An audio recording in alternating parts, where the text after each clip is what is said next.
Respetable público, lucharán dos de tres caídas sin límite de tiempo. En esta esquina, el Santo y Cavernario. Y en esta otra, Blue Demon y el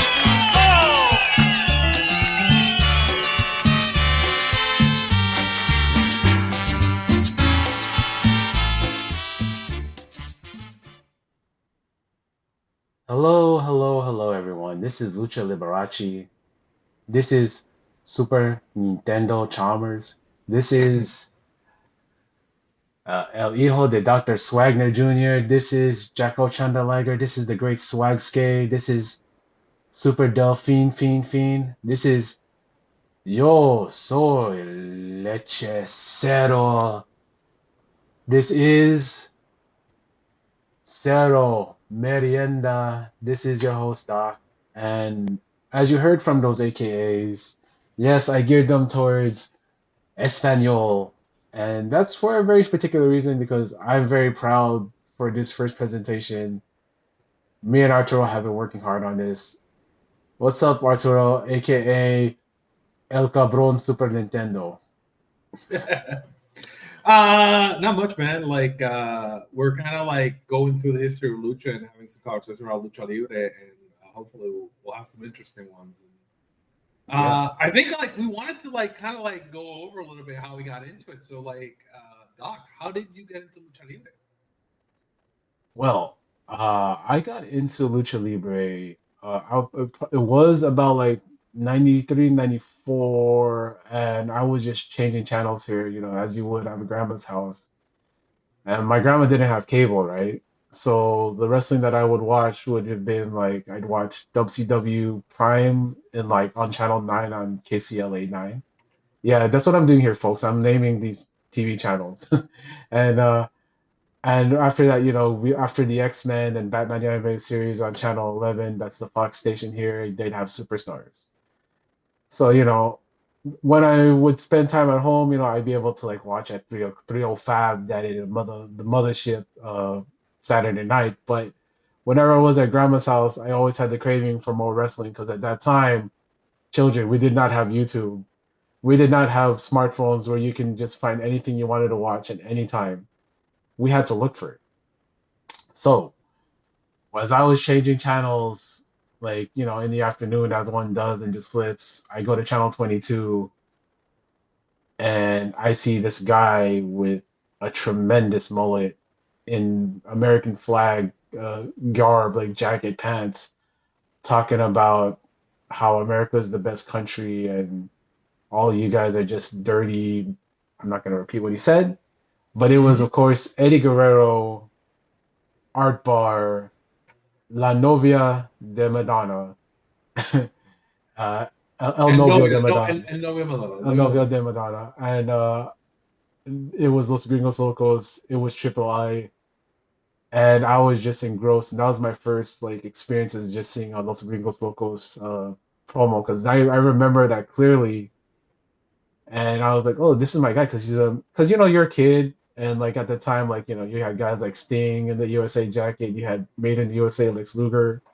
So like I was like, oh, I attached Eddie to that because the United States flagged, right?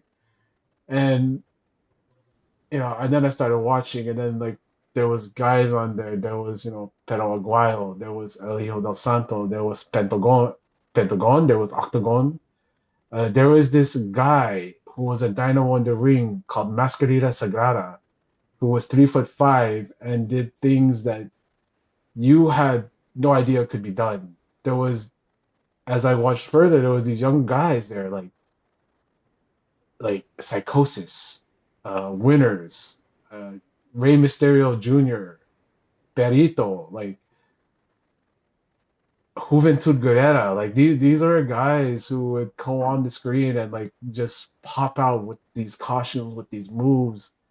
And that's not even to talk about like Miss Don Tapia himself, Don La Park, LA Park, just exuding cool, even though he's wearing a full bodysuit with a skeleton mask. And coming from LA and it's basically Mexico North here, right? Or if you talk to a lot of professors here, California is Mexico because originally California was Mexico. So and you know, so on the weekends we'd watch Lucha Libre, and I'd get corn from the elote man, and I think a lot of people like here in LA have that same experience with Lucha, where before that too, before finding Lucha, like I would see the movies for El Santo on that same like Mexican station, and the imagery just sticks with you.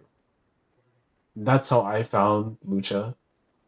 And as I got older, and these guys like the luchadors started appearing on WWF TV and WCW TV when WWF started with like Super Astros in like 1996, 1997, and you had the influx of cruiserweights coming in like in 95 to 96 in WCW with my favorite wrestler Eddie Guerrero being a good guy.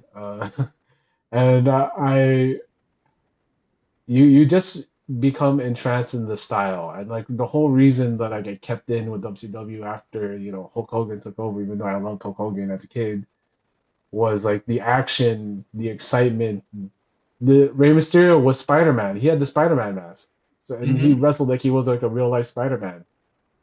And to this day, like I never really stopped watching Lucha. Like I watched AAA through like the good and bad times, and let me tell you, there were bad times. There was so much bad times in AAA. Ay, Dios mío. I like there was and CMLL. I watched it a good and bad times too, and that was.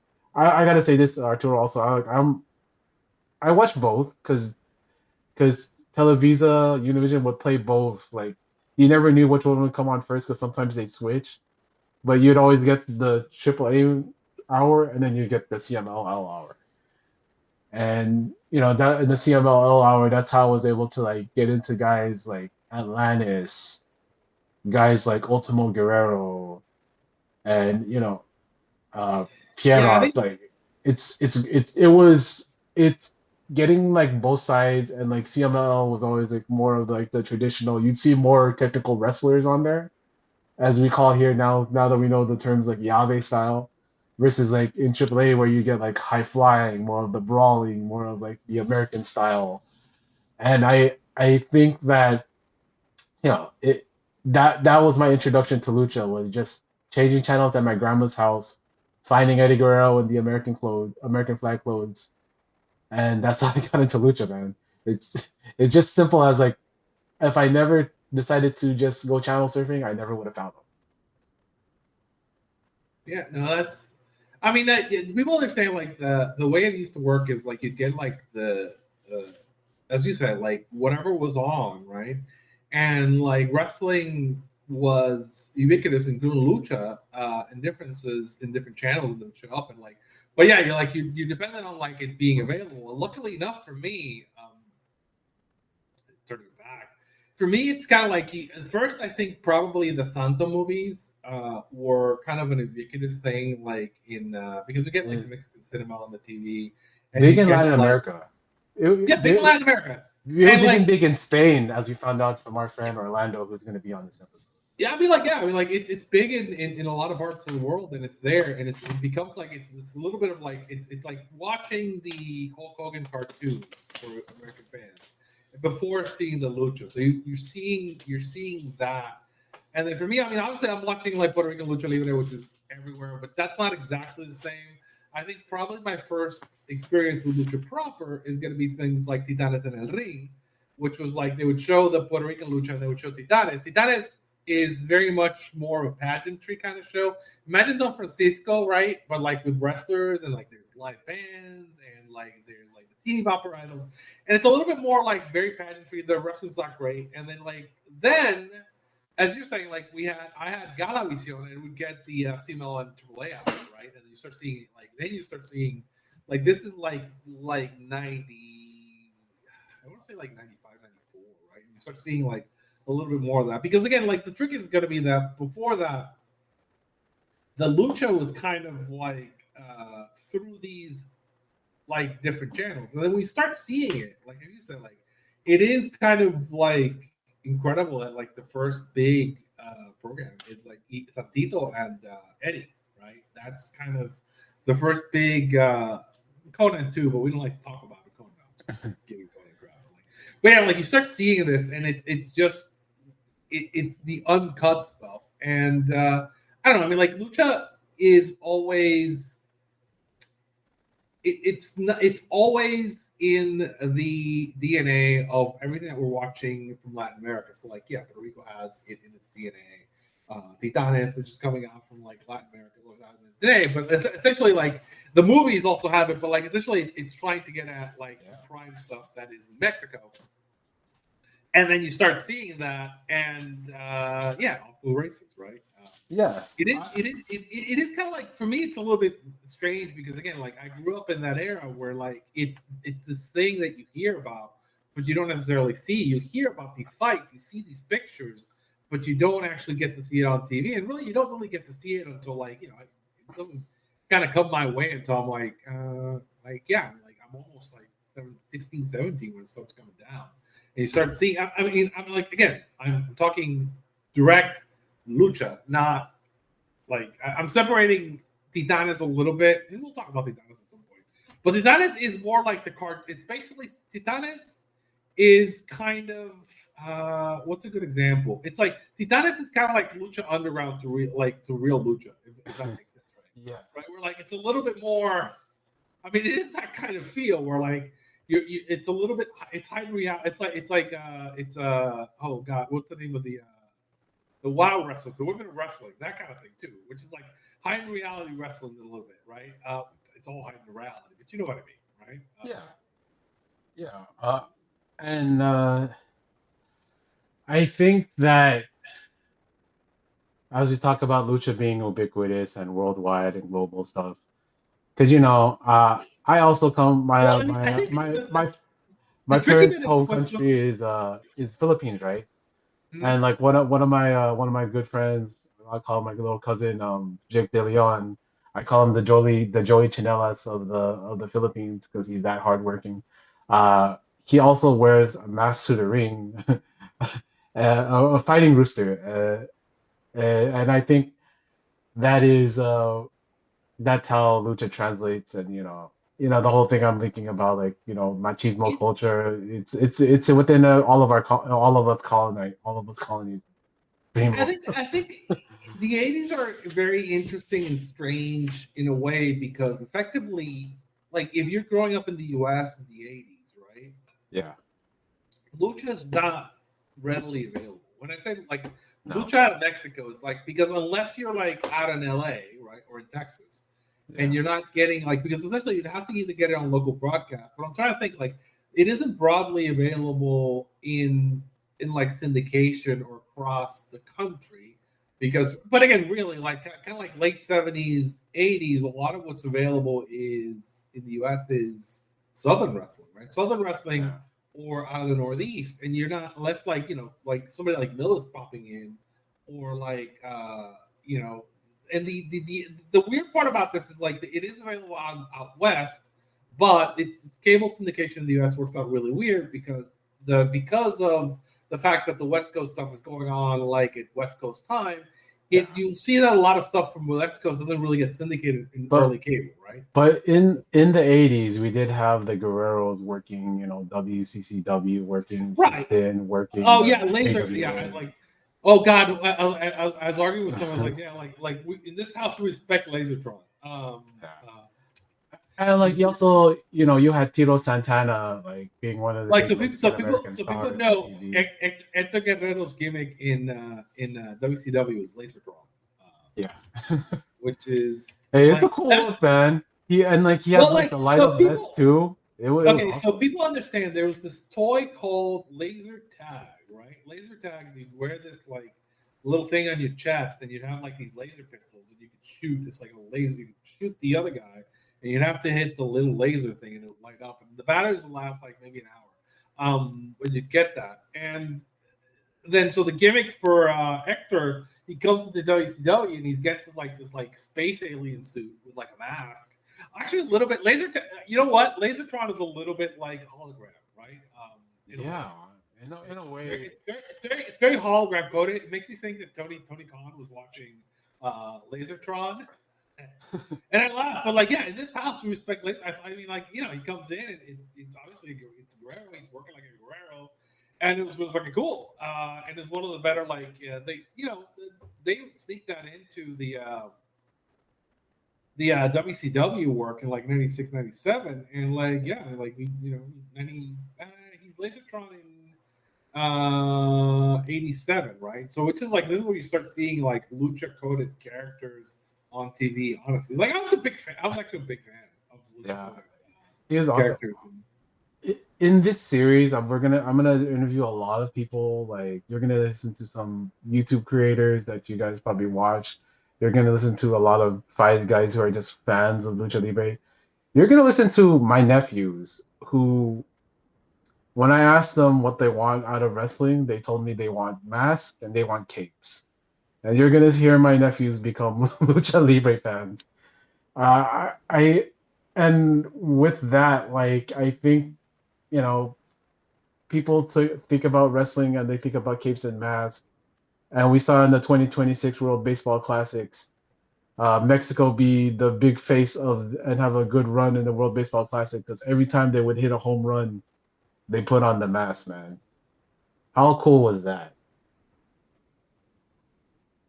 Because Yeah, I mean, I think again, I think the key that what they're identifying something that I like, which is the idea that like the titles are almost secondary in lucha. Essentially, it's the pride and the kind of identity that you're really kind of fighting over. Like, who am I?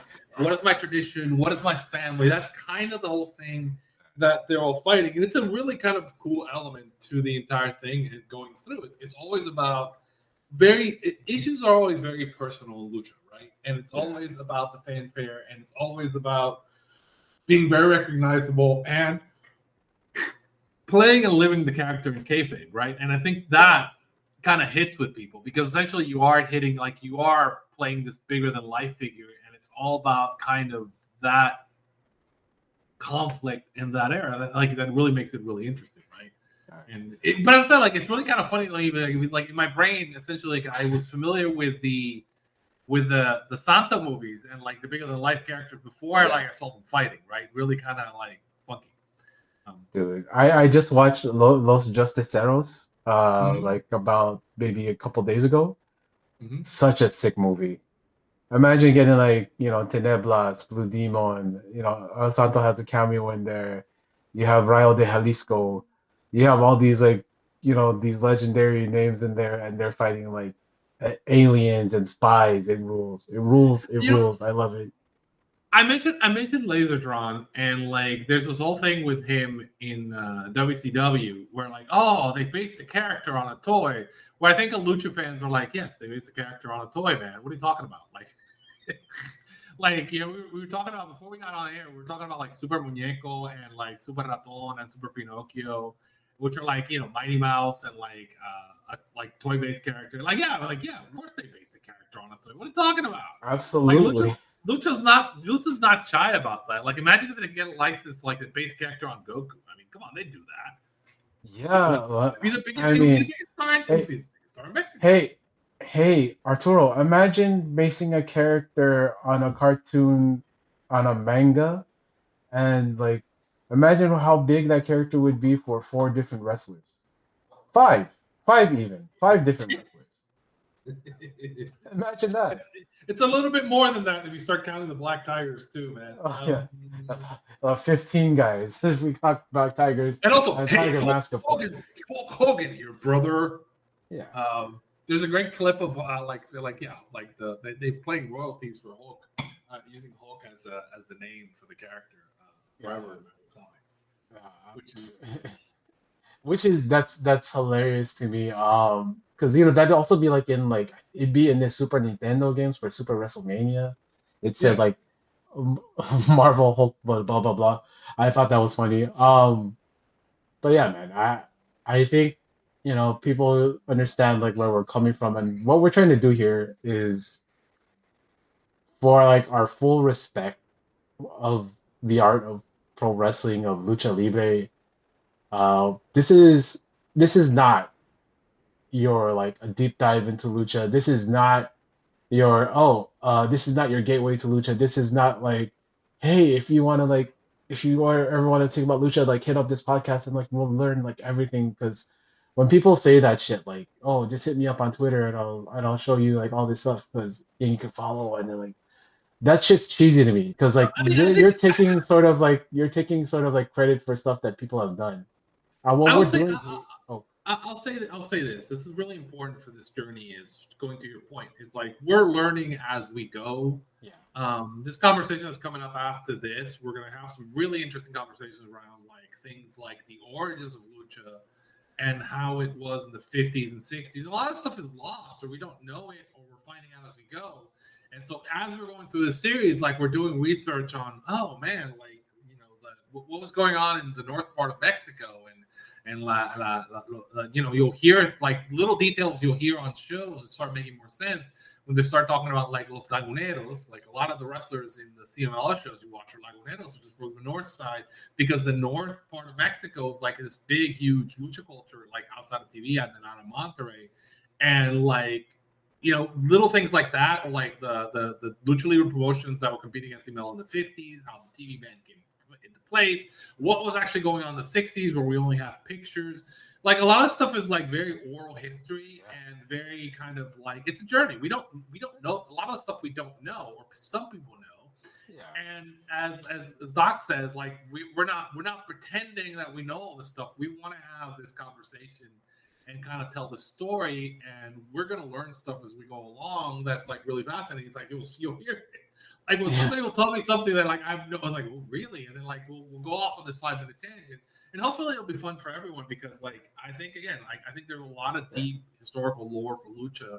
I mean, like if you look, it really goes back to the 19th century. Like when people like, yeah, you go back to like the French army in Mexico, and like they were like all like training all the French army guys were trained in Greco-Roman wrestling, and so they brought some of that and like comes in through the carnivals, yeah. and like there's actually like it's funny because there's a link between the Mexican lucha culture and French catch culture, which then kind of like goes into like Europe, like the UK. So like yeah, there's your link, the French army. Because But like, also, but there's all this like it's awesome historical stuff, and then like you also have things like people traveling. Or in the early days in the 30s and the 20s and 30s, you'll see like the guys who are like shoot fighters who travel, and you get like links to like the Gracie Jiu-Jitsu, and you get links to because like these people like were all kind of like yeah, it's all essentially like it's all kind of like a traveling carnival if you kind of go look at it, which is really interesting. And it kind of all mixes together, and like people you think would never interact actually did. It's kind of funny. yeah. Like don't think of this as like a chronological No, retelling of the history of lucha because that's not what we're doing here. that's not. But We here's the thing: that's not lucha either. Like we're That's not not like lucha. like lucha is mixing all this stuff, right? El hijo del junior. Yes, Yeah, that's kind of like taking all that stuff and doing something cool. Like essentially, lucha has that fan fiction culture down. We're like, let's take a bit of this and a bit of that and a bit of that. Let's do a Justicieros movie, right? yeah. Uh, Uh, and I would love don't like. that. I think lucha. One of the things that appeals to me is that rule of cool, man. Like it's not like the internal. I don't necessarily think that the internal logic is as important as does he look cool in a cape and a mask, Yeah. right? And I think that's always just do it because it's cool, man. I was going to say this because of our guest, out of big respect to Orlando Jimenez Ruiz. Mhm. There's this book that we use as reference a lot in this series that we're going to make reference to. It was produced by Artes de Mexico, Lucha Libre: The History of Mexican Wrestling. It's available on Amazon. You can get it on Not tin on expensive, your. beautiful book. Yes. I would get the hardcover version because it's beautiful and it's just $1 more than the Kindle version. But if you're gonna get the Kindle version, get the Kindle version. Mhm. Uh, it's full of high gloss pictures, very great details, awesome stories. It's a collection from different people, and Orlando was in this book. He has a section on El Santo that's amazing. And what can be said about Orlando, man? El Enmascarado, uh, El Crítico en El Enmascarado, the masked film critic. He is, he's a university professor. He's an author. Uh, he's also has a direct lineage to El Hijo del Santo and Blue Panther, who trained him as a referee. That story was going to come later. You're also going to hear, he also released some movies which you can watch right now on YouTube. It on his personal, and there will be links in the show. So what you can watch on YouTube right now is Arena Azteca Budokan, which follows the Mercado family. The Moreno family. We're talking about Cynthia Moreno, uh, her dad. We're talking about like her children, El Hijo de Dr. Wagner Jr. and Galeno. We're talking, lots of history in Arena Azteca Budokan. Yes, Budokan because the Moreno sisters, they all wrestled in Japan, and their father also wrestled in Japan. They had such respect for it.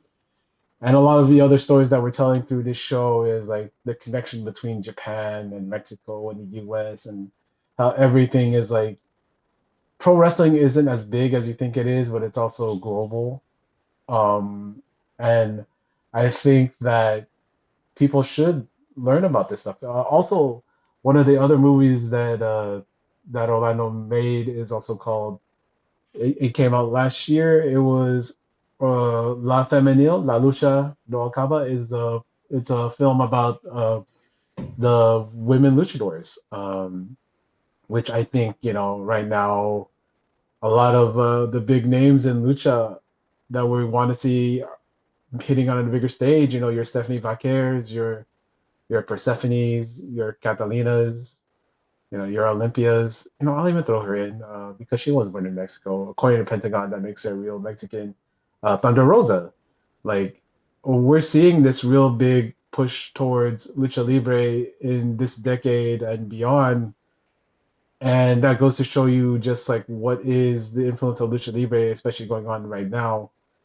And, we talk about a lot of history here on the show, but like for this program, as we go on, I will talk to Red Card Lucha, who you can see on YouTube, and he gives people like the deal on going through Mexico City and like what it's like and the methods of getting the tickets and all that, because I think it's very important that people sort of see Mexico City for what it is and see the scene for what it is, because a lot of what's been painted in the mainstream about Mexico, it's dirty, it's crime ridden, it's all of that, but to see another side of that, I think it's very important.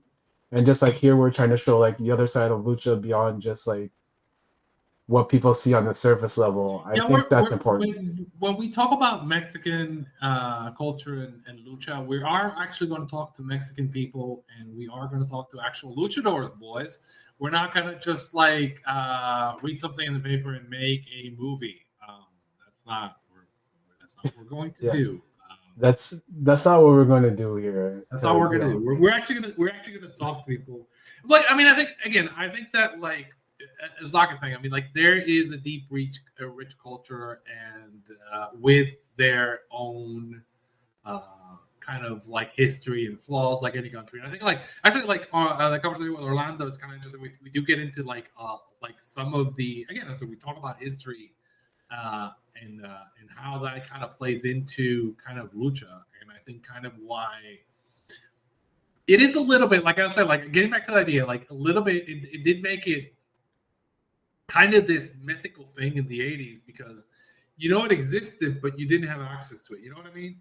And like it becomes kind of like really so fascinating to be like to actually like, oh wow, so that's what it would have been. And that's what it was. And I get seeing these great like early 80s and like 70s matches and like all the historical stuff and kind of seeing a lot of them. Because again, as I said, like it was limited, but as you start watching this stuff and you start kind of becoming enmeshed into it, you see that like the tendrils go everywhere, right? Like, so, now you get like people knew. Like, so when you start looking at the history of lucha, people knew about like the Santo feuds, right? And they knew, like wrestling promoters knew about these feuds, about how they drew money, about how they were set up, and you see how they got replayed in different territories and different places, right? And they would export the talent out and bring it over, and like you can see how that kind of seeps in, because again, obviously the thing with lucha is, and people don't kind of get that, is lucha. If you look at it historically, nobody's drawn more tickets probably to lucha wrestling shows than Mexico, probably. I mean, maybe WWE might have an argument, but like, I mean, like, you start thinking about the history of all and how often they are actually doing these big drawing shows and drawing these big drawing houses. Obviously, maybe like slightly lower tickets, but they have a long history of drawing shows and selling to people. And so essentially, like, they have this experience telling these stories, and these are the stories that like we know succeed and work, and they get exported, and that's kind of how we see that. And then like we're seeing it's very kind of lucha coded, because it becomes kind of this mythos, invisible mythos in wrestling that we don't necessarily know or see, because it was unseen for a long time, right? And we're trying to kind of like bring some of that to light and share that with people, and kind of like point people in the right direction, hopefully, and then capture some of these stories before they kind of disappear. Because I mean, like, you know, like the old guys aren't necessarily going to be around forever. Like, a lot of the access to the stuff is kind of lost, and hopefully we can kind of like recover some of that and get people kind of like thinking about this. I think what people will also be interested in is how diverse the world of lucha is, because there will be a episode where we talk about Wrestling Observer News Hall of Fame 2025, Doral Dixon, which I think people will really enjoy that story. It's like really a great immigrant story. And as you know, like the current way the United States works and how people see immigrants as like othering, I think it's very important how this show and then this series of shows like exhibits how much, you know, people from different cultures, from different countries can come together and appreciate something such as lucha libre, which it's always something that's a universal language to me. And I wanted to be remiss to say this, but most of the show that you're about to hear was recorded in Spanish. There's going to be some episodes of this show that are going to be recorded in Spanish. So if you have YouTube or YouTube Music, or if you have Spotify, there is the options to read the transcript, follow along, but there's also the options for like subtitles. Yeah, I mean, I think the thing with this is I said this to Doc as we were starting to like set up to like do some of the stuff, which is my suspicion is that translation is going to get better over time. It's okay now. It's going to get better over time. So I'd rather get the audio and get audio where people are comfortable, so we can actually like have it in the future, because I do think that the ability for you to access this will only get better in the future, if that makes sense. We want to make sure our guests are comfortable, are authentic, and not overthinking what they're saying, because what we want to do is give them like the platform to tell the stories that they want to tell in the way that they want to tell them. Because oftentimes you get like these interviews where, you know, and you'll hear it here at the beginning, like, you know, Orlando does his best, and I'm like, kudos to Orlando, because English is not his first language, but he does his best, and I think he does a great job here, telling his story, showing about his knowledge of lucha libre, and like, you know, I think that it's important to have things that are authentic to the guest, because me and Arturo are here as listeners, learning and talking to these people who have like these stories to tell, and often, more often than not, you don't get this on the American Pro Wrestling Podcast, which, you know, that's what we are here. We are, you know, we are an English speaking podcast, but I always want to have our audience like open up their hearts, their minds, their ears to people from different cultures. And part of that is, of course, having this different languages. Thankfully, I do have the native Spanish speaker here in Arturo, who did you did such a great job as a host, man. I know I put you on the spot to be the host, and this was your first time like being actually the host, but I gotta say, man, you do a great job here. No, it's not my first time. But like, yeah, my first time on the program having to do it here. Yeah. And again, I think credit to Orlando. People really enjoy it. I think he does actually a really good job. And he tells some really interesting stories. And like, hey, he talks like, if you want to talk about like getting trained, like you want to hear about getting trained by Blue Panther, you're gonna enjoy this. Yeah. And like getting to like it I think one thing that's cool is that I think there's also broader recognition happening. We mentioned that book that we're talking about, which is it is a Artes de Mexico book, which is essentially kind of like their a little bit some of the culture interests and stuff. And there is this cultural recognition of lucha as part of the cultural patrimony and a part of the culture. Absolutely. And kind of the imagery, and that's happening. I mean, we see that happening with Arena. But it is also kind of happening broader in terms of culture. And I think it's good because it'll help kind of preserve. One of the ongoing things that we talk about is there's a lot of footage and history that is stored or maybe inaccessible. And hopefully this drive will help kind of people take like a deeper look and start like thinking about this a little bit more. Because again, I mean, I do think it's interesting and it's kind of important. I'm going to take this slightly different way. It's like, I'll say that, like, when I'll ask people, who do you think the most influential artist of like the 20th century is? And like, I'll get like as a leading question, and then I'll go Jack Kirby. And I say that because like, if because that kind of imagery that Jack Kirby goes to, the people who don't know, he's the guy who helped with Stan Lee create all the Marvel characters and then a bunch of like the DC characters. Like, and this imagery, which is kind of like seeps into our vast media culture in terms of like how movies are presented, how films are presented, how things are shot, Dutch angles, and that kind of thing. And I think that the same thing happens with lucha, where like we don't know, but a lot of things that like were innovated for lucha, for like kind of how you present wrestling on TV, how you present shows. We talked a little bit about Sábado Gigante. Some of the stuff like that, how lucha was done early in Mexico, seeped into how like every Latin American show that you watch is kind of presented in the way like the Dancing Girls and like there is that variety show is all coming from that. Like, and that pageantry seeps into a lot of things and how things are presented. And like we obviously see, it seeps also into kind of how things are presented even in the U.S. wrestling, because a lot of the lucha guys are like pioneers also in the States, and that pageantry and that showmanship. And again, the mask and the hair and kind of like the personal issues. That idea of how you book and how you present characters is really kind of key if you think about it to that. Like we have a lot of characters like the mass superstars and like kind of the destroyers that also kind of take that that way of presenting the product and kind of like seeps into the culture, but then like it also seeps into the stories. So I do think like taking that deeper cultural look is cool and important, and I think that these stories are relevant more than in just like the little fandom that we're in, which is like lucha and wrestling.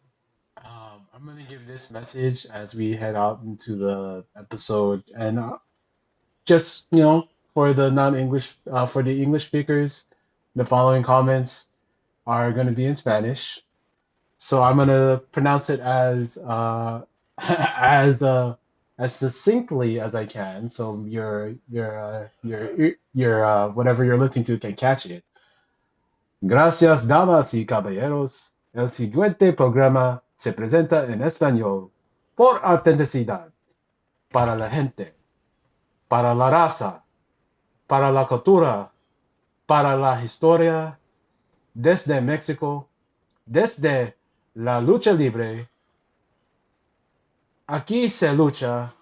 Vamos sin límite. Gracias por sintonizarnos y por favor disfruten del espectáculo.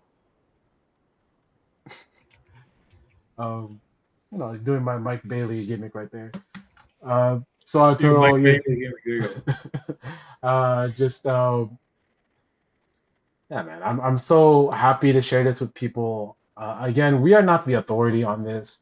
You're not coming us to learn about Lucha Libre. You're coming along with us as we learn more about Lucha Libre, as we share our love of this style of wrestling, as we share like, this history and the people and the country and the countries that have been inspired by this art. And I say it's art because it is performance art. It is something that people can latch onto. And beyond the performance, you have the mask, you have the robes. You know, I didn't bring them up earlier, but I love exoticos. I love drag. And it's if you love drag, if you love the performance, if you love showmanship, if you love, kitschiness, lucha libre es perfecto. But yeah, man, Arturo, I would love for you to take us out because más respeto para ti. You are the Spanish speak. You are the ringmaster here. So if you want to take us out, man, as we get into this episode with Orlando, Jimenez Ruiz, and El Y, Mascarado, El Crítico Enmascarado. Let's go, man. y ahora con ustedes, una presentación de Doc y yo, de nuestra entrevista con el crítico enmascarado y su camino a través del mundo de la lucha libre. Gracias. Shout out to you, Stephanie. Gracias. Gracias.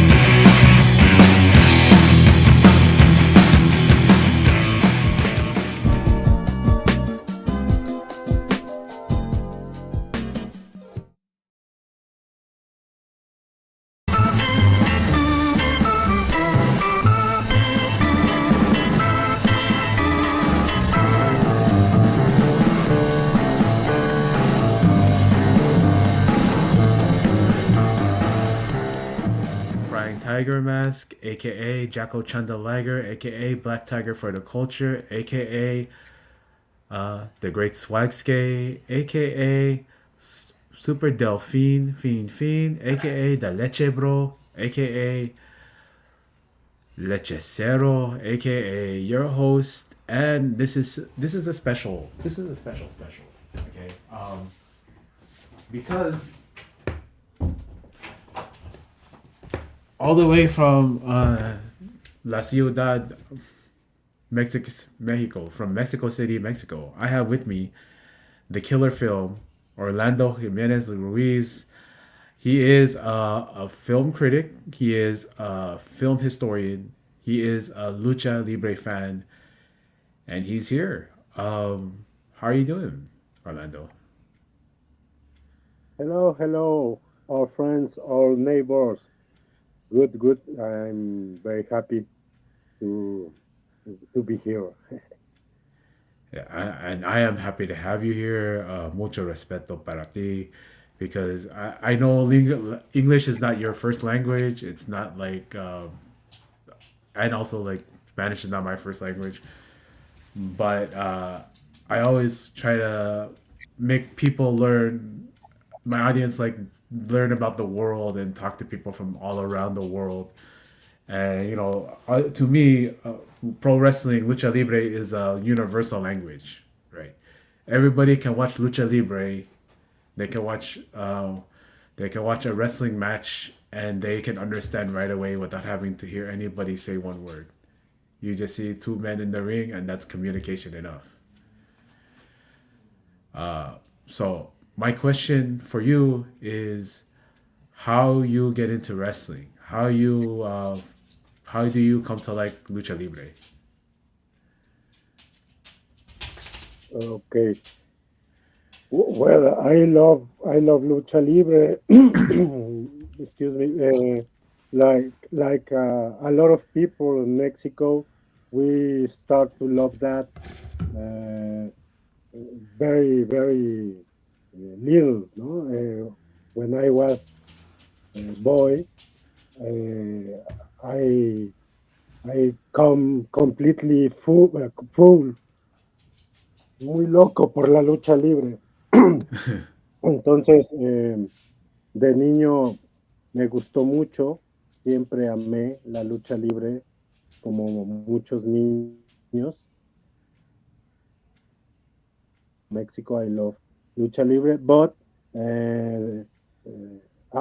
before, when I was university, uh, I decided to stop that more serious, man. No? Oh, okay. Subject studio, like cultural studies, and it's for that I researched that and I introduced more and more in the lucha libre world or in the lucha verse, and is that is a mix of passion and professional interest. So you got into when you went to university, you studied film, cinema, and like it was your love of lucha libre, these luchador films that kind of put you in that sort of direction, right? Oh, I don't understand. Oh yeah, oh sorry. So because you like because you have a love of movies and lucha libre, you study cine in university. See? Yes, yes, science of communicación, ciencias de la comunicación. I'm communicologist, but That's cool. yes, with a specialization in cinema, and is that, and now I'm to documentalista. Yeah. I make documentary, and is that. Yeah. I saw you on the project called Luchadors versus Everybody. And when I saw you with the mask, that was very stood out to me. It was it was pretty cool to see someone with a mask like that be associated with this book. And there's so many different people, different experts working on this book that they use as resource. Um, how do you contribute to that book, Luchadores versus Everybody? You can answer in Spanish. You can answer in Spanish if you want to. Okay, about the book, your Yeah, question, yeah. the How you help with the book? luchadores versus everything. Yes. Okay, I escribí un texto about the luchadoras, the woman wrestlers, because I'm going to make a new documentary about the female wrestler, and I have very fresh the information. I make an interview with big legends, Lola Gonzalez, Irma Aguilar, and I write for the book a little ensayo, no? It's a little experiment.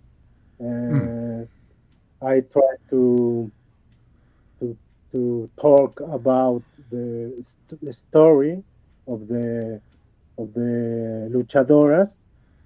There are we teníamos ay, se me va el inglés, pero había una prohibición en México, en la Ciudad de México, para que lucharan las luchadoras, ¿no? Esa prohibición duró de 1954 a 1986, o sea, más de 30 años prohibida, ¿no? la lucha femenil. Entonces, escribí un texto en el que trato de mezclar esa historia y la historia de las películas de luchadoras, no solo mexicanas, también de otros lugares, lo mismo de como de Estados Unidos, unas películas que hay. Entonces eso es lo que mi colaboración para el libro de Luchadores versus Everything, y también algo de mi archivo o de mi fondo de investigación, le llamo. Algunas fotografías raras, all pictures, all pics about, for example, Murciélago Velázquez, Mm. Fernando Cés, Cavernario Galindo, de classic luchadores, de classic wrestlers, Mexican wrestlers, Okay. of the golden age, no? Yeah, Of the because lucha libre. I know the Cavernario that he had a big feud with Gory Guerrero back in the Golden Age. That name like is very familiar to me. Um, ¿Quién es su luchadores favorito? Bueno, mi luchador favorito, indudablemente, innegablemente, es Rodolfo Guzmán Huerta, el Santo, ¿no? Santo, el enmascarado de plata. Y para mí es simplemente lo más grande que ha habido en la lucha libre mundial, no solo de México, ¿no? Entonces, my first study is about he. You can read that online.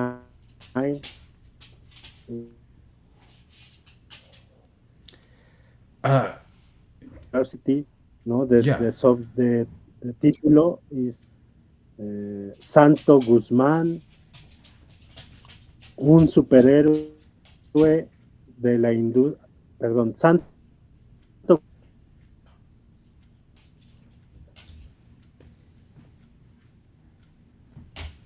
Y bueno, es it's a review about the career in film, movies, but he make to television and magazines, photo magazines, and of course all his presentation on Lucha Libre. No? It's a big legend and is my favorite luchador. But is my favorite luchador. I enjoy that, and is the luchador more interesting for me too, because he make all things I said. Yeah. ¿Qué significa el santo para México? Bueno, the times change, ¿no? Los tiempos cambian y tal vez ya no es lo mismo para México lo que era el santo en los años 60, 70, pero creo que ahora para México el santo es un gran ejemplo, es a big example to guide, es una guía, es un espíritu muy fuerte,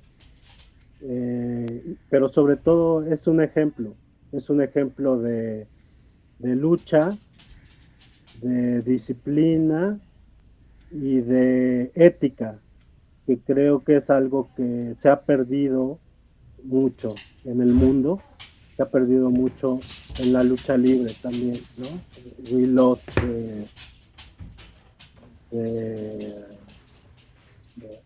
como dije, la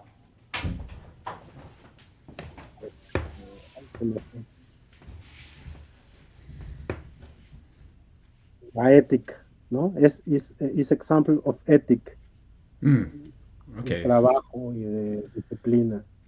¿no? Entonces, Yeah. también es una figura muy importante también para a nivel de legado cultural, ¿no? Él filmó mm, más de 58 películas, todavía sigue dando sorpresas de vez en cuando, ¿no? Aún salen películas que se buscaban de él o que se creía que no existían. Y para mí entonces es como el mío Cid, ¿no? El mío Cid, un guerrero medieval que según la leyenda, aún muerto ganaba batallas, aún Yeah. muerto. El santo, aún muerto, aún desaparecido, sigue ganando muchas batallas para la lucha libre mexicana, con su legado cultural. That's amazing, man. Because he is significant, not because I know the story of Santo is he came first in the comic book, and then the wrestler himself was before a bad guy before he was a rudo before he became a Yes, technical, and he became a technical when he became Santo in the comic books and in the movies. And a yes, lot, El Santo was rudo 20 years, ¿no? yeah, Desde que debutó, he started to rudo, and only he stopped in 63, 1963, mm, cuando tenía 20 años justamente de rudo, 21 años de carrera, y bueno, como el santo. Y bueno, precisamente ahora estoy escribiendo algo sobre eso, mm, porque el cine tuvo mucho peso en su decisión. En yeah, esa época, los niños de menores de 15 años no podían entrar a las arenas, no tenían prohibido la entrada a los niños a las arenas hasta los 15 años. Entonces, cuando el santo comenzó a hacer primero la fotonovela y mm, después las películas, se dio cuenta que empezó a tener un lugar de héroe, un lugar de héroe, de superhéroes. Los héroes ayudan a la sociedad, los héroes tienen un comportamiento ejemplar precisamente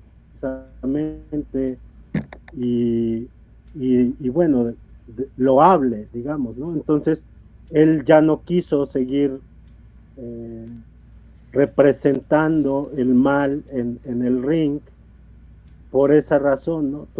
Tenía mucho peso esa cuestión. Y bueno, es muy interesante también lo que dices de que era rudo, porque mucha gente lo olvida, mucha gente cree que él comenzó técnico, pero no. mm, Y eso me gusta mucho, esa parte de la historia del santo como rudo. Cuando tú ves las fotos, inclusive la imagen es diferente. Primero es como un monstruo. Sus primeras yeah, máscaras hechas por él mismo es como un Frankenstein. Si yeah. tú lo notas, todas las costuras, en la máscara, es como un monstruo de Frankenstein. Yeah. I Y la think gente lo quería, yeah, I la think gente lo amaba. Tineblas played the Frankenstein, right? In the movie. It was Tineblas. Yes, I was an interview here, and he said me that he plays Frankenstein on Santo y Blue Demon versus Los Monstruos, Yeah. and Uh la vestimenta que utilizó era su traje de bodas, su traje con el que se casó, es el que usó en la película, para hacer a Frankenstein, porque él sigue siendo un tipo muy grande, es a big guy. Yeah. Entonces, no había ropa adecuada de su talla en el rodaje, Yeah. ¿no? My On the production. yeah, cause mi película favorita es Santo y Blue Demon contra los monstruos. Es mi película favorita Yes, porque más acciones, más más scandalosos. The women in there, oh man, the women that they have in these movies all the time, man. I, las muñecas. yes, it was something because over here in America, the movie Santo movie would play after like lucha libre on the Saturday. So we watch. I watch a lucha libre. I watched Sábado Gigante, and then I watched Una Película de Santo, and that was the Saturdays that they'd have over here. Because I'm from Los Angeles, so I would. That's kind of how I grew up, like on the weekends. Uh, and like another question for you is, because I'm liking where this is going, I'm gonna ask it in Spanish because I'm getting more comfortable with my Spanish. Para ti, la lucha libre es parte de la cultura o no? claro, Parte de claro, cultura que México. claro. No hay duda de eso. Es parte de la cultura de México y parte de la cultura ahora global, cada vez Sí, más, cada día más. Entonces sí, no hay por qué dudarlo. Por mucho tiempo la lucha libre aquí mismo en México era mal vista por muchos sectores. Eh, Déjame decirte que de esos tiempos que yo te cuento que estudié en la universidad, tuve muchos problemas para que aceptaran mi estudio en la academia. mm, Había mucho prejuicio y no lo consideraban un tema digno. Y te estoy hablando solamente de hace 20 años, that's crazy. pero en 20 años todo ha cambiado y sobre todo en los últimos años. Mm, Entonces ahora pues tenemos todo esto, ¿no? Podcast de lucha libre, muchos libros de lucha libre, sí, en inglés, español, francés, eh, pero esto tiene muy poco tiempo y bueno, es justamente el reflejo de que es parte de la cultura. No quiere decir que antes no, pero creo que ahora lo aceptamos más. Y bueno, es para ya, digamos, salir del eslogan, se podría hablar un programa entero de por qué es parte de la cultura, ¿no? Y eso ya sería un tema muy, muy amplio, ¿no? yeah, Parte de la cultura deportiva, parte sí, de la sociología, parte de la historia, parte del espectáculo y todo es cultura, no debemos de olvidarlo. La cultura es un resultado yeah, de nuestras fricciones sociales y sí, también no solo es resultado, sino es causa también. Es como una dicotomía. yeah. Because lucha libre is global. To me, it's one of the most definitive like versions of pro wrestling. When people see the mask, they know that's pro wrestling. They know that's directly from Mexico, and I think that's a point of pride for a lot of people I know who have Mexican backgrounds. And like you can't go anywhere within like from Las Vegas to Los Angeles to San Francisco to Tejas, even like Miami, like without going to a beach and seeing people sell lucha libre mask. And at the Yes, beach, you're and always gonna in see that, no Europe matter what. and Asia and South Even Japan. America, no? Is that the lucha libre icon? Maybe the lucha libre Mexican icon is the mask, but maybe no hemos mencionado una cosa muy importante, que la lucha libre ahora es mexicana, nadie lo puede dudar, Sí, pero viene de Estados Unidos, sí, ¿no? O sea, es una apropiación, como sí. hay muchas en México. Hay muchas cosas que no son de origen mexicano, pero que se volvieron mexicanos, ¿no? La lucha libre es una de esas cosas. Sí, sí. Mil disculpas, introductor Arturo, mi pareja. Arturo, ¿qué pasó, amigo? Perdón, es que como dice, hoy empecé tarde y so we know, llevamos haciendo unos cuantos podcasts y siempre yo estoy en Puerto Rico, que son 6 horas más tarde, así que pues a veces es un poquito complicado a las 8 para mí. Interesante que mencionas lo de la lucha, porque nosotros hemos estado haciendo eso de la historia y es bien interesante leer cartas de los años 30 en México y ver nombres japoneses y ver nombres americanos y ver este nombre de estos luchadores famosos, el entrenador de los Gracies y que serán los peleadores estos que iban a los teatros, ¿verdad?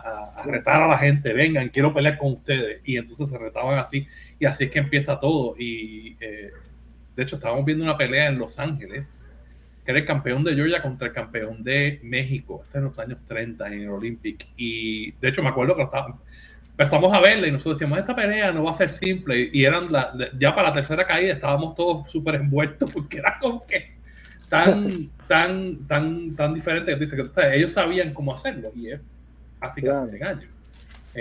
Pero sí, todo el lucha siempre ha sido algo que es más allá de solamente un país, ¿verdad? Y siempre ha sido algo que siempre es como que, no sé, yo siempre veo esas cosas de los diferentes estilos que se encontraron, y de esto fue que surgió la lucha, ¿verdad? Porque estaban los mexicanos, estaban los japoneses, estaban los americanos, y estaban los ingleses que viajaban a pelear, y entonces de ahí fue que salió porque era eso era con los circos y con los teatros que hacían eso, y de ahí es que surge esa dramática que surge, que siempre la gente dice, no, pero esto está región, y yo digo, bueno, pero si mira la historia, en realidad eso no es así.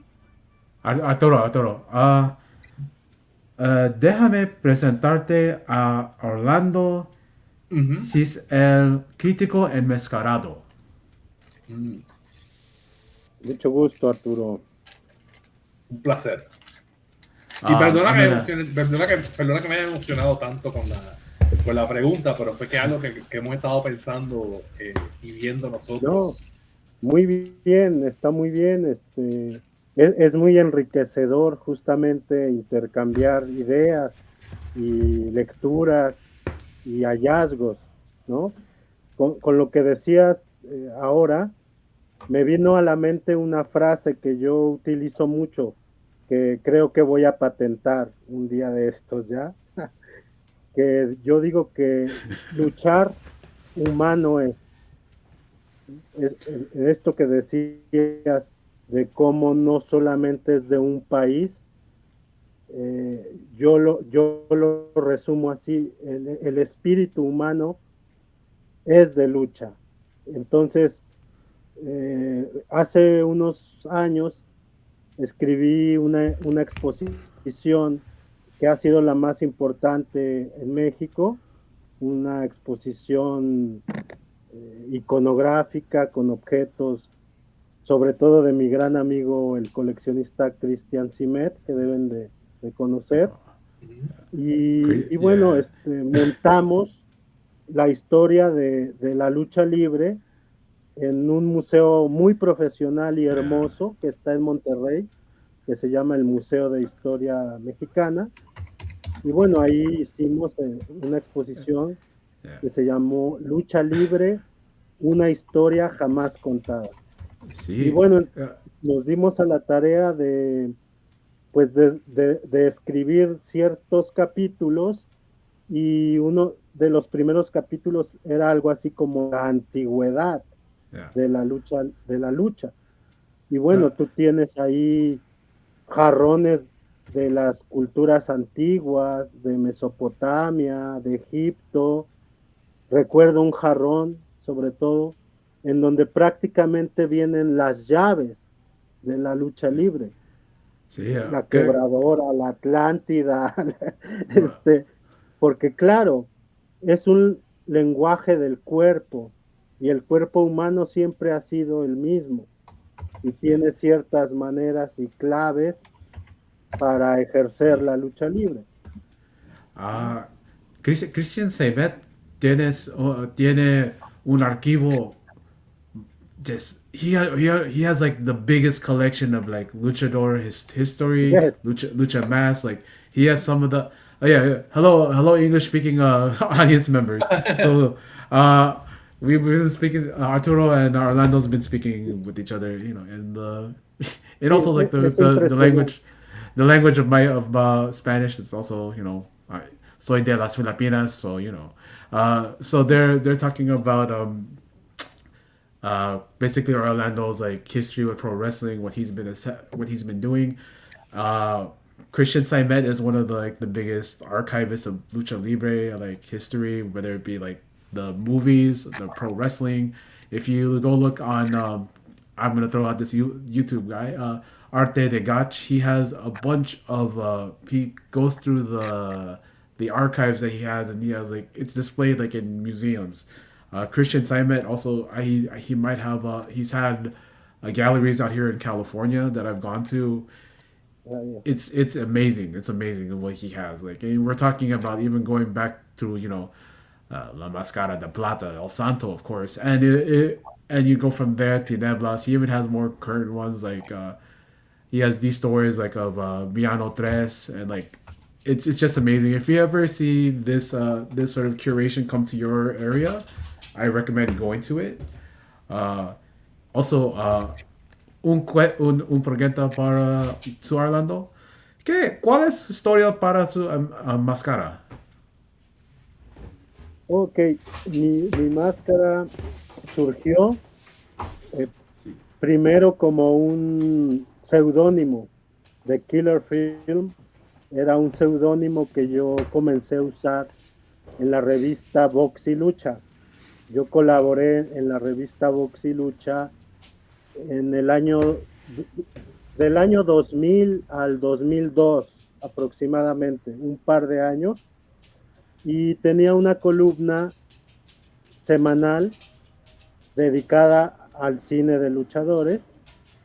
Cada semana hacía un review about a lucha libre film semanal, y firmaba tanto como Orlando como a otros como The Killer Film. Y entonces la gente comenzó a escribir a la revista y preguntando por quién escribía esas columnas, que quién era de Killer Film, que parecía que era alguien muy viejo que había vivido esa época y no sé qué.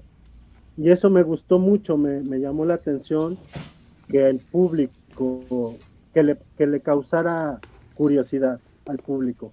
Entonces ya decidí hacer el diseño con el motivo de la bobina de cine, que hoy en día en pues, los tiempos digitales, pues pensaríamos que no se sabe qué es, que la gente dice, ¿qué diablos es eso? ¿Es una serpiente o qué es, no?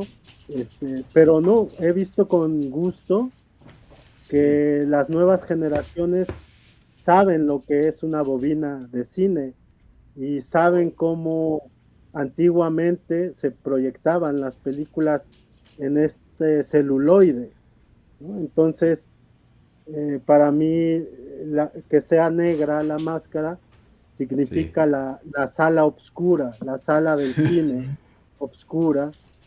Y bueno, la película siempre ilumina esa oscuridad, ¿no? Sí. Entonces decidí hacer ese juego en una máscara sencilla también, que para mí esta máscara tiene más el estilo de las máscaras antiguas, digamos, que de las nuevas máscaras, que son más bonitas, pero son otra cosa lo que proyectan y lo que te hacen sentir las máscaras sencillas. Yo te iba a decir que los colores no tienes que quejarte porque negro, plateado y rojo son colores clásicos en las máscaras. Me hace pensar en el Shadow y me hace pensar en el MIDI, obviamente en el Santo, que son los colores. Te tengo una pregunta, curiosidad, porque yo sé cómo yo descubrí las películas de luchadores. Yo tenía, como dice, la televisión local en Puerto Rico y la televisión local en Latinoamérica, que tú veías que lo daban. Pero ¿cómo fue esa experiencia que te llevó al cine luchístico? ¿Cómo lo descubriste? Oye, Sí, oye, bueno, con just Larry gonna ya, say, I'm ya just lo gonna habíamos. say something really quick. Ujú. Voy a dejarle la entrevista a Arturo por el resto del tiempo. Mil disculpas. Okay, pero no te vayas, Larry, No, no se va. ¿no? Él entiende, Larry entiende, Larry hace su esfuerzo, pero yo sé que él cuenta conmigo para este tipo de cosas. Pero Bueno, estoy curioso también porque para mí, yo me acuerdo ver El Santo en el Canal 2, en la televisión local y con las antenitas. Y estoy curioso la experiencia de otra gente con eso. eh, sí, perdón, lo último, ¿preguntaste algo? Sí, ¿cómo fue que cómo llegaste al cine Ah, luchístico? ¿Cómo fue que primera vez lo experimentaste? ¿Cómo fue que lo descubriste? bueno, le contaba de hecho a Larry hace un momento que el cine de luchadores forma parte de mis primeros recuerdos de la vida, de cuando era bebé. Recuerdo que tendría tal vez unos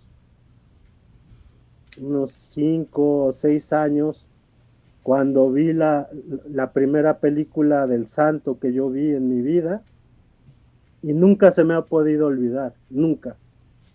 Cómo fue, y fue como un ritual muy extraño, que era que nos estaba bañando una tía nos estaba bañando a un primo y a mí, muy bebés, chiquitos, en una tina, y nosotros jugando, y ella nos estaba bañando así con una jícara, así nos echaba el agua, así, y bueno, estaba viendo la televisión, y lo que estaba pasando era la película de Santo contra las Lobas. Mm. Entonces, nunca he podido olvidar cómo me hipnotizó la película, me hipnotizó completamente. Es una de las, cuando ahora la veo, me regresa inmediatamente a esa época y es muy mágico que nunca haya podido olvidar eso.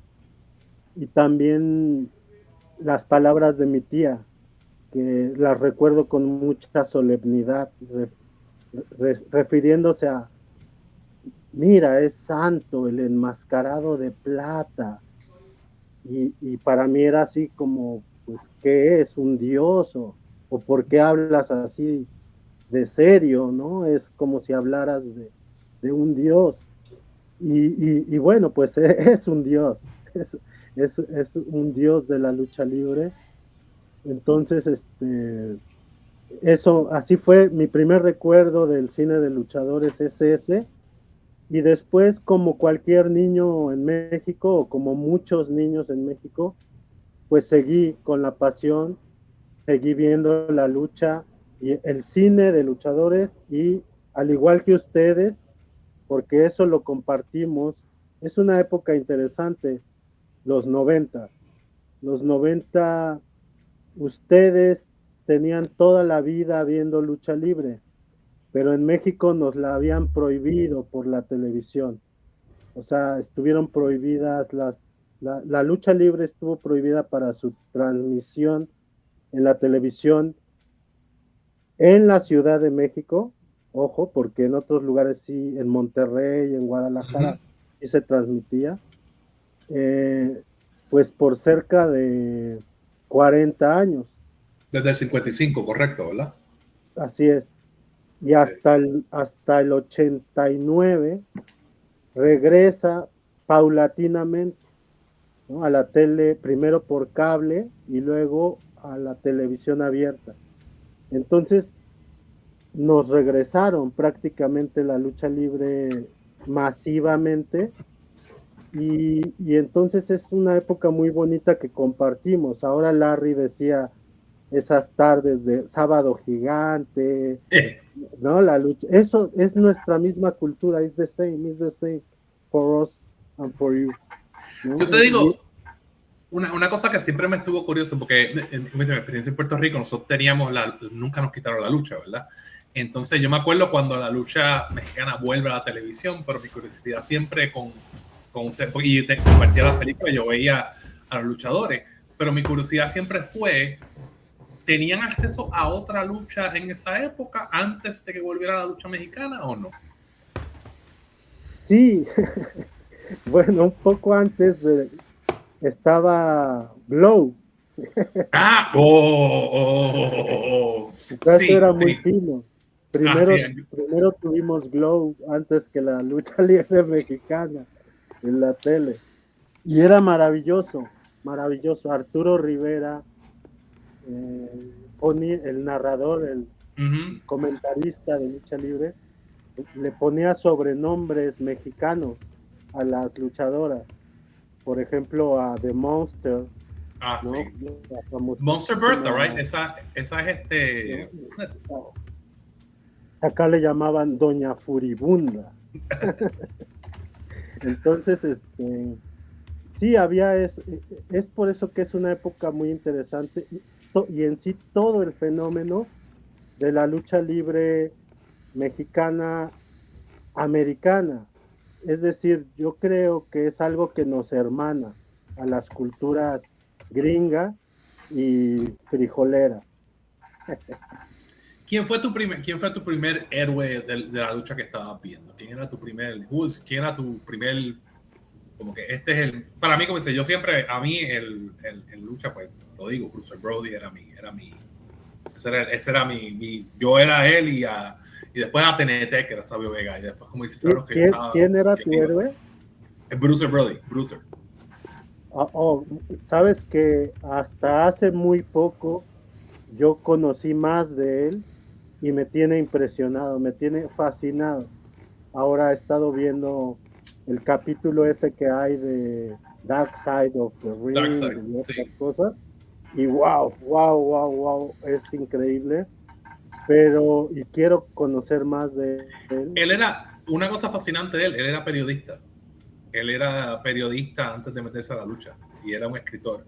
Entonces acabó siendo creativo, pero es una cosa que uno no piensa y de hecho él es uno de los mentores de Dave Meltzer. Él es uno de los mentores como escritor. Y siempre es fascinante cuando yo lo oigo, cuando tú ves las entrevistas con él, que yo las he visto, que tú, o sea, tiene esta personalidad tan hombre wildman, pero tú lo oyes hablando, es una persona bastante, ¿sabes? Bien mesurada y bien interesante. Funk también era así, pero es interesante. Pero volviendo a ti, ¿quién fue tu primer, como dices, cuando empezaste a verla por televisión, quién fue aquel personaje que te capturó? Pues ya le contaba a Larry justamente que el Santo sobre todo es mi gran ídolo e inspiración hasta la fecha. Pero hablando mira, al Santo yo nunca lo vi luchar, nunca lo vi luchar yo en vivo, ¿no? Pero ya hablando entonces de alguien que ya como aficionado, digamos, ya más vivir la pasión y la afición de la lucha libre, pues creo que el Perro Aguayo. El Perro Aguayo para mí era alguien fuera de serie, don Pedro Aguayo Damián.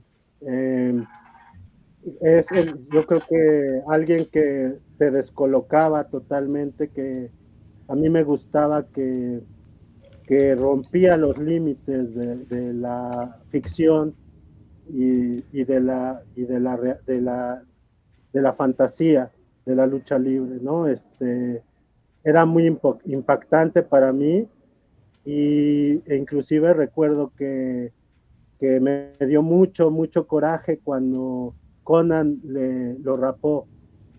Primero el perro aguayo le quitó la máscara a Conan y fui el niño más feliz de la escuela, porque todos estaban con Conan, pero luego ganó Conan y yo estaba enojadísimo con eso, me daba mucho coraje.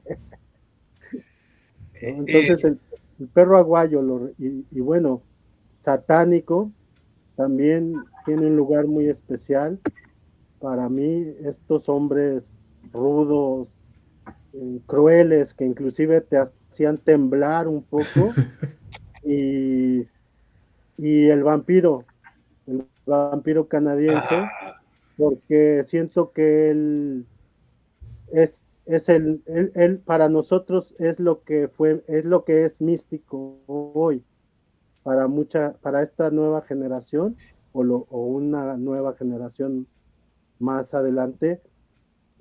Siento que el vampiro fue ese personaje importante de los años 90 y que justamente amalgama estas dos culturas que te estoy diciendo, de México y Estados Unidos. Creo que lo hizo muy bien, y también me impresionó que había un referee muy respetado, el Güero Rangel, que bueno, el Güero Rangel pues sale en la mayoría de las películas del Santo.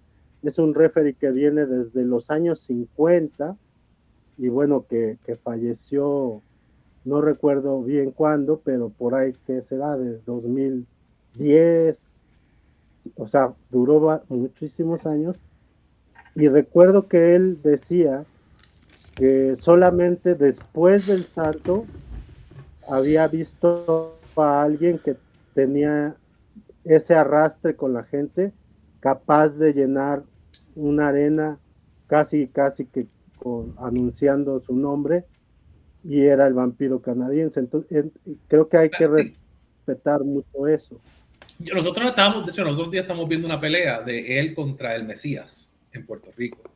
Y es una pelea, como digo, 15,000 personas. Esto en la época que nadie hacía 15,000 personas, un estadio lleno, y la gente no entiende. El vampiro era una persona, yo me acuerdo, o sea, él era una persona que él era, he was larger than life. Él era esta personalidad, y como tú dices, me interesa mucho que digas perro, porque perro, para mí, una de las cosas que yo creo que a veces es una misconception, algo que la gente no entiende bien de la lucha, o que tiene esta imagen errónea, que son los voladores, ¿verdad? Los luchadores voladores y los luchadores aéreos. Y Perro es una persona que para mí representa esa índole de la lucha latinoamericana, porque en Puerto Rico también existe mucho, de la pelea ruda, de la pelea sangrienta, la pelea de los guerreros. Sí. Puerto Rico tiene mucho ese estilo, ¿verdad? Eso me gusta mucho.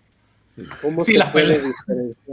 La pelea, como dice San Carlitos Colón en su traje blanco sangrando porque le acaban de golpear con una estatua de vidrio al lado de su esposa. Ese tipo. Y esa índole, yo siempre digo que esa es la cultura guerrera, ¿verdad? Es la cultura, esta cultura de guerreros peleando. Y como dice, los voladores y esa área técnica, para mí yo siempre tiro más hacia el lado. Pues mira, a mí esa pelea más ruda y más visceral, ¿verdad? Así es.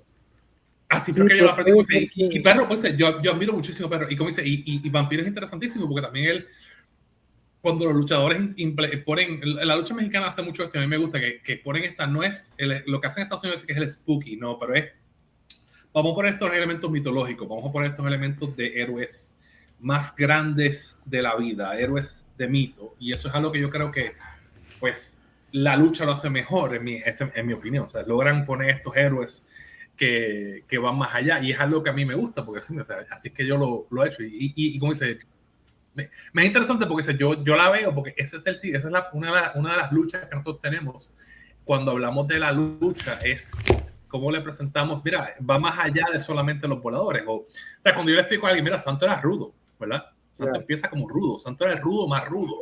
Santo era el que hacía llorar. Eso, y después como se fue cambiando. Pero él es una figura y cuando tú ves las peleas famosas de él, yo estaba viendo la pelea con él con el Espanto, por ejemplo. Y esa pelea es una de sus peleas famosas de máscara. Y esa pelea es famosa porque al final de la pelea, Sí. Santo está cubierto de sangre.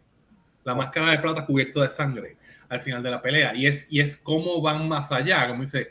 Y eso es algo que, ese elemento como que a veces se pierde, ese elemento de realidad. Wow. Ah.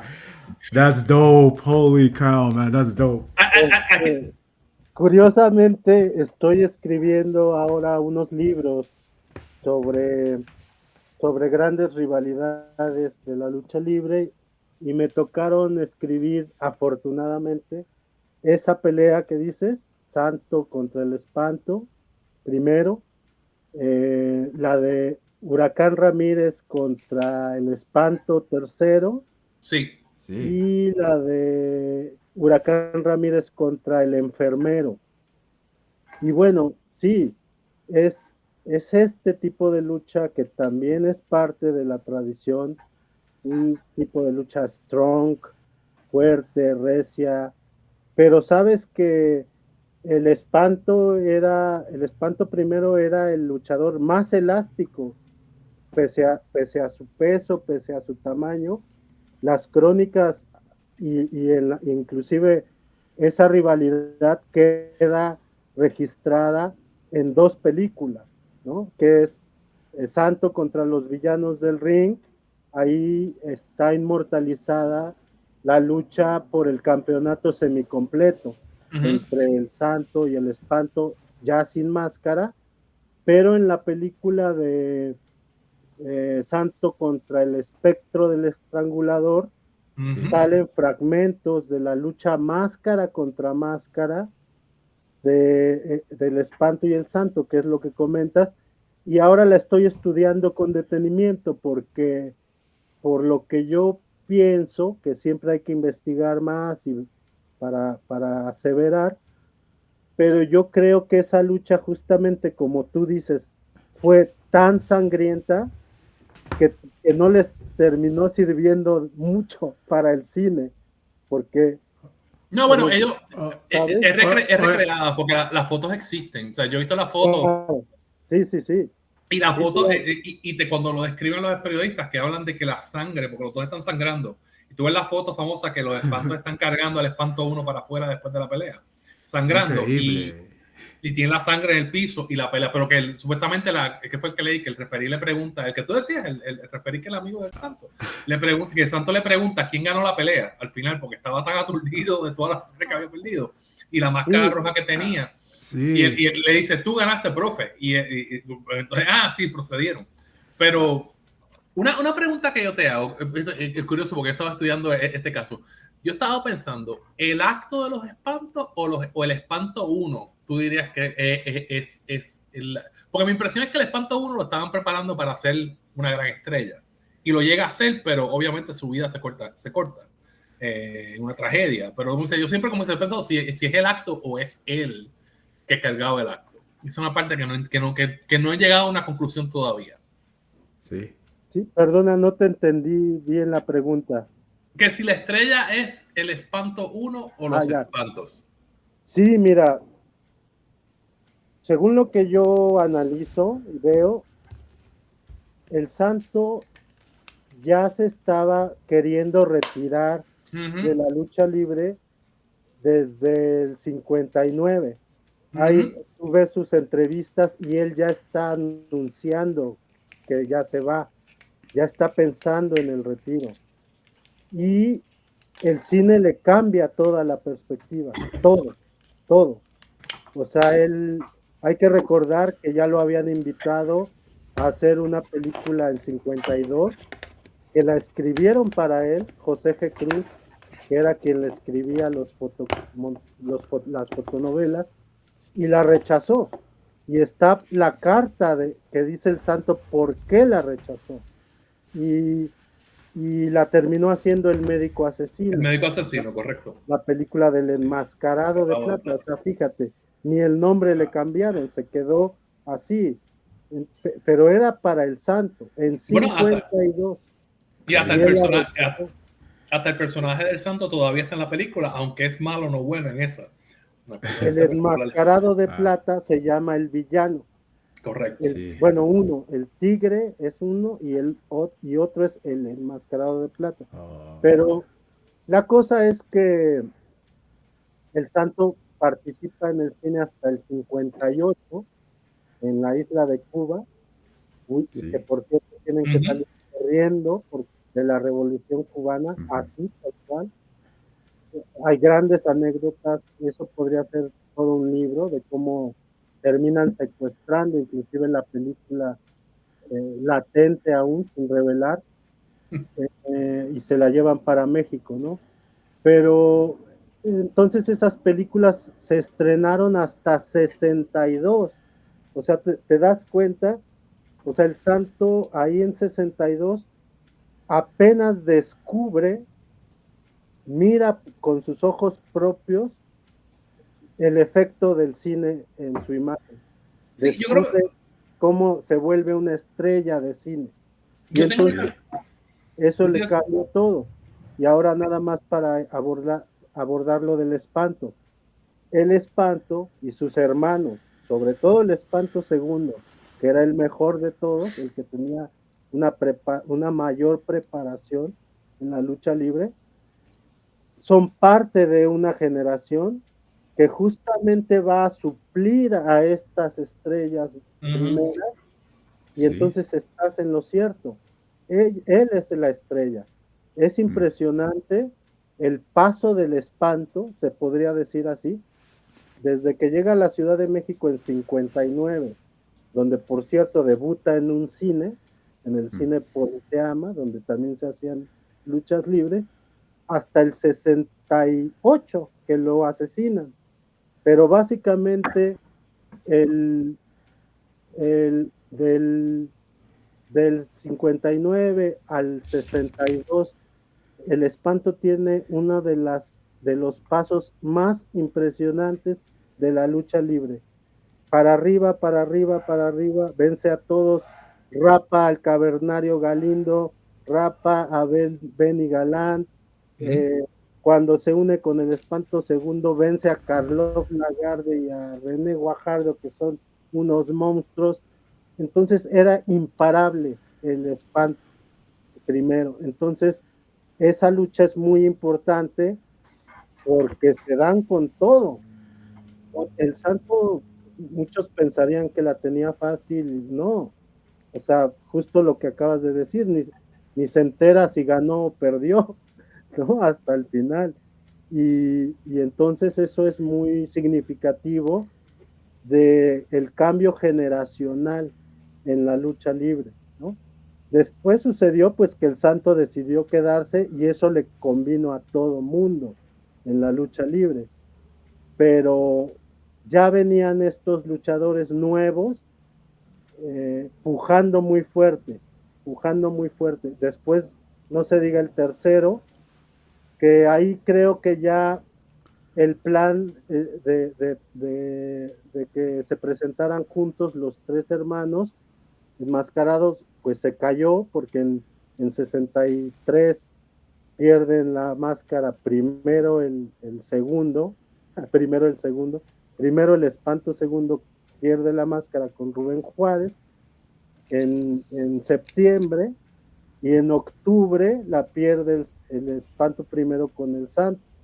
Entonces el único que queda ya con máscara es el tercero, y él la pierde con la estrella de cine, que es el Huracán Ramírez, en qué es bueno, en la viene del 64. ¿Cómo dice? Lo que yo te iba a decir, una cosa que me impresionó, lo que yo pensé, porque parte de esto, como lo hablamos ahorita, que es que en el 55 pues ya no estaba en televisión, ¿verdad? Y yo sé que Santos había tenido una pelea con IML, una de sus varias peleas por IML por la paga, ¿verdad? Y se va y vuelve, y va y vuelve. Y ya los paquines, los cómics, estaban afuera. Entonces, pues la dinámica con Santos es interesante porque Santos está trabajando rudo en los estadios, pero los niños, ¿verdad? Están viéndolo como el superhéroe de los de estos. Y la película Tú mencionaste la película de Cuba, la de 58 la aguantan porque no tenían distribuidor, pero entonces hacen creo que la de la vampira, creo que es la primera que sale. Y Las mujeres vampiro en Mujeres 61. Vampiras. Y cuando Los sale Mujeres esa, Vampiros es mi favorito. bueno, Maravilloso. Yo. hay que conseguir la versión europea.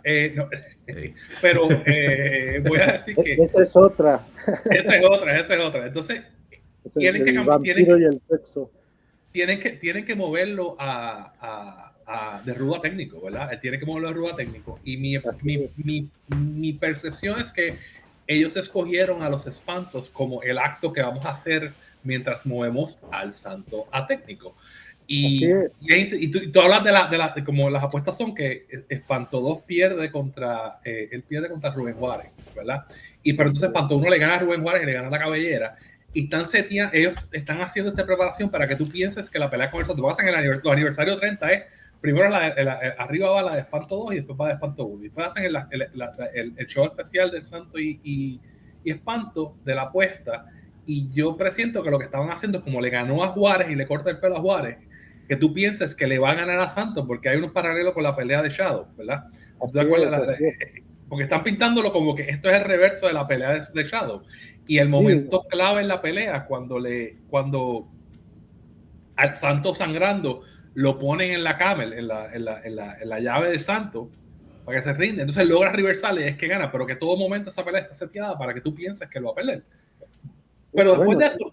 Y bueno, también, sí es este lenguaje dramático, que está, o sea, el espectáculo tiene que tener esta emoción, digamos, para el público, para que llame la atención del público. Pero otra cosa que me he dado cuenta al estudiar estas luchas y esta etapa, es que también era otro protocolo deportivo, también el que se guardaba en ese entonces. O sea, sí era importante ir superando y acumulando ciertos logros.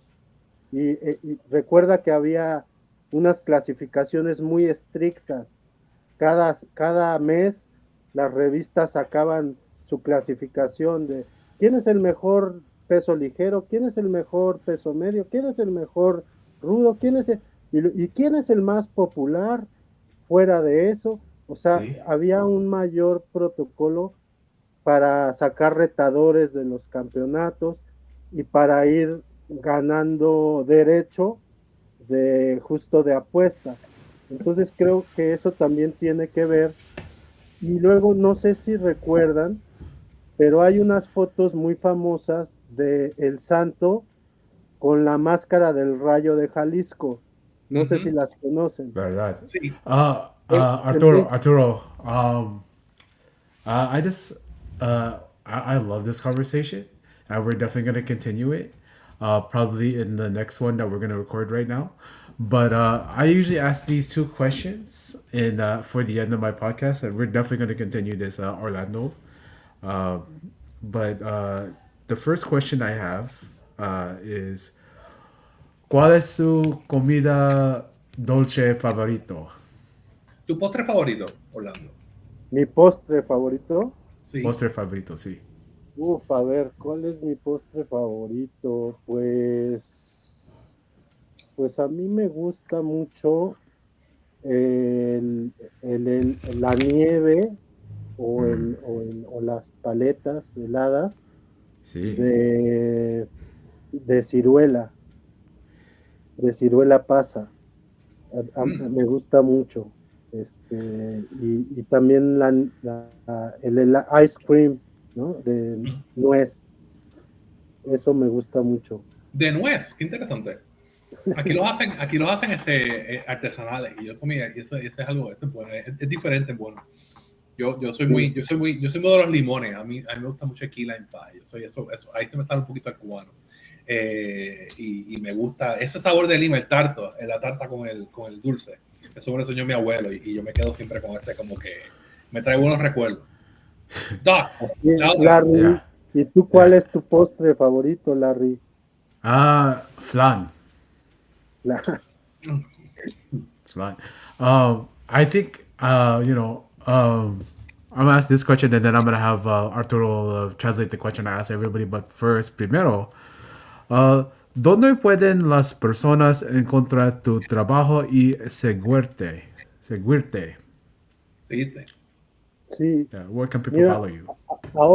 ahora estoy recomendando mucho algo que se puede conseguir muy fácil por Amazon, ¿no? Que es este libro que se Enséñalo. llama tal cual Lucha Libre, y es una edición de Artes de México, que es una editorial de acá, pero también de otra editorial muy importante allá en Estados Unidos, eh, que es Abrams, ¿no? Entonces, este libro eh, salió el año 2025, el año pasado, y bueno, aquí tengo, no, aquí lo que hice son unos textos y Sí. también soy el editor invitado, entonces, pues, elegí los otros textos, hay sobre todo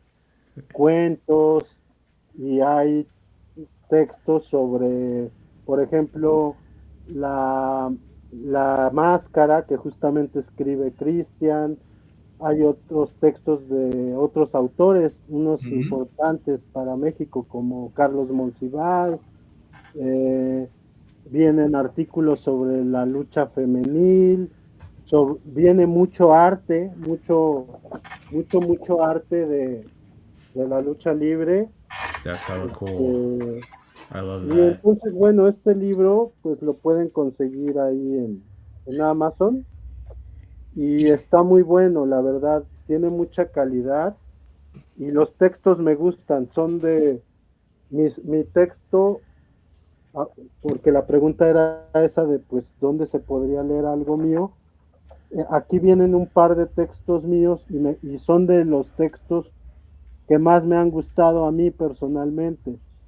Uno que se llama In the Ring of History. De hecho, este libro lo recomiendo porque es bilingüe. Los ensayos vienen en inglés y en español. Entonces, lo recomiendo mucho. Y, y bueno, también viene otro texto mío que también se ha publicado en alemán, que se llama The, the Lie of the Land, The Lie of the Land, The el Lie of the país Land. de la lucha, ¿no? Okay. Entonces, Sí. esos son en este libro lo pueden leer y a mí me gusta mucho. También hay una edición mexicana que se consigue acá, que son dos revistas, que se llama Artes de México, los números 119 y 120. Por el momento eso es lo más asequible o conseguible, porque tengo un libro que se llama Terror del Rudo, el cine de horror y lucha libre, pero bueno, That's all se cool. acabó, está agotado ahora la edición física y ese no lo he, digamos, distribuido online. Tengo la idea de hacerlo pronto, pero bueno, por estar siempre en otros proyectos y eso, la verdad es que a veces no tengo mucho tiempo, Sí. ¿no? Pero Ah. es mi intención, es mi intención. Yeah. Vamos Arturo. vamos a asegurarnos a poner los links cuando lo posteemos. We're gonna make sure that all the links to the Roland Yeah. books, because I'm Sí. really These interested. So books I are want to make sure. Yeah, we'll these have books are links to the books. awesome. Yeah. We'll have links to the books. We'll have links to his YouTube. We have links to his Instagram. We'll have the link to his Facebook. Orlando is one of the great. Is so great. Thank you for coming here, man. I know English isn't your first language, but you did a great job here, man. Again, thank you, Arturo, for being here. I know this is your first big job of doing the interview. You did great, man. But the rainbow question. You got to ask that rainbow question. Ask the rainbow. Larry, rainbow question. What's the rainbow question? If a rainbow appear out the sky, what you want to say? What do I want it to say? Yeah. Ok, That's si aparece un arco iris en el cielo, ¿qué tú quieres que diga? Oh, pues paz en el mundo. Me gusta, me gusta, me gusta. Eso Paz es en lo el que mundo. necesitamos ahora. Estamos Yeah, man. completamente de acuerdo en esa. So peace on earth, Larry. Peace on earth. Peace And on we earth. definitely That's yes. yeah, that's dope, man. Thank you so much. I mean, gracias Orlando for coming on here and talking with us. Buy his books. We're gonna have all the links to that in the episode. I'm definitely gonna buy these. These are so freaking cool. Thank you again for spending time with us, man. And as I say, see you next time. But Arturo, you got the last word, man. Bye, thank you. Gracias a todos por escucharnos y esperemos que el español no ha sido muy difícil para todos ustedes. Sí. Sí. Si no, Oh. una versión con el volumen bajo y Claro. traduce.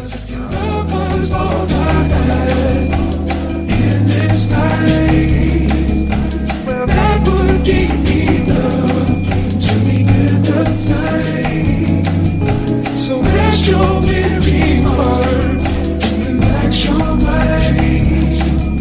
'Cause I'm gonna love you, girl, till the end of time. You got me singing.